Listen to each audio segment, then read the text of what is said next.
ਬਣ ਸਿੱਖੋ ਮਾੜਾ ਟਾਈਮ ਕੱਢਣਾ ਹਾਰਡ ਵਰਕਿੰਗ ਵਾਲਾ ਰੂਟ ਨਹੀਂ ਉਹ ਛੱਡਣਾ ਜਾਣਦਾ ਏ ਜੱਗ ਕੋਈ ਘੜੀ ਹੋਈ ਗੱਲ ਨਾ ਅੱਖਾਂ ਬੰਦ ਕਰਕੇ ਮੁਸੀਬਤਾਂ ਦੇ ਹੱਲ ਨਾ ਕੰਮ ਕਰੋ ਸੋਚਾਂ ਛੱਡੋ ਆਸ ਰੱਖੋ ਪ੍ਰੋਵਾਈਡਰ ਤੇ ਰੋਟੀ ਉਹ ਵੀ ਖਾਂਦਾ ਜਿਹੜਾ ਪਿਆ ਏ ਡਿਵਾਈਡਰ ਤੇ ਹੌਲੀ ਹੌਲੀ ਹਾਸਲ ਮੁਕਾਮ ਹੁੰਦਾ ਆ ਹੌਲੀ ਹੌਲੀ ਮਿਹਨਤਾਂ ਦਾ ਨਾਮ ਹੁੰਦਾ ਆ ਪਹਿਲਾਂ ਹਰ ਬੰਦਾ ਆਮ ਹੁੰਦਾ ਆ ਦੁਨੀਆਦਾਰੀ ਚੋਂ ਜੋ ਤਰਾਸ਼ ਬਣਦੇ ਆਪਣੇ ਤੇ ਰੱਖ ਵਿਸ਼ਵਾਸ ਬਣਦੇ ਹੋਏ ਆਮ ਜਿਹੇ ਮੁੰਡੇ ਵੀ ਨੇ ਖਾਸ ਬਣਦੇ ਆਮ ਜਿਹੇ ਮੁੰਡੇ ਵੀ ਨੇ ਖਾਸ ਬਣਦੇ ਅਸੀਂ ਆਮ ਜਿਹੇ ਮੁੰਡੇ ਹੀ ਜੋ ਖਾਸ ਬਣ ਗਏ ਅਸੀਂ ਆਮ ਜਿਹੇ ਮੁੰਡੇ ਹੀ ਜੋ बस ऐसा ही वाहेगुरु सुख रखे मारा काम बोले मुनाम चुप रखे वही यार सारे बैठे जी वैगन में जो साथ मेरे घूमे थे स्कूटर ते बस ऐसा ही वाहेगुरु सुख रखे बस ऐसा ही वाहेगुरु सुख रखे बस ऐसा ही वाहेगुरु सुख रखे रे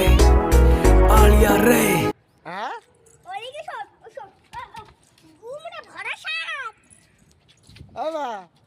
দেখো শালা জাদু আর